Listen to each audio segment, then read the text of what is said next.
This sounds theoretical, but it produces incredibly sophisticated results. Instead of boosting the saturation of colors you like, suppress the saturation of their complements. Here's a scenario.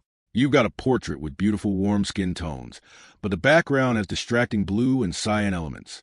Instead of desaturating the background broadly, I'm going to open hue/saturation and target the cyan specifically.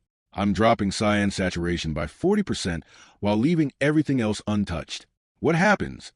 Your warm skin tones appear dramatically more saturated by comparison, even though you didn't touch them at all.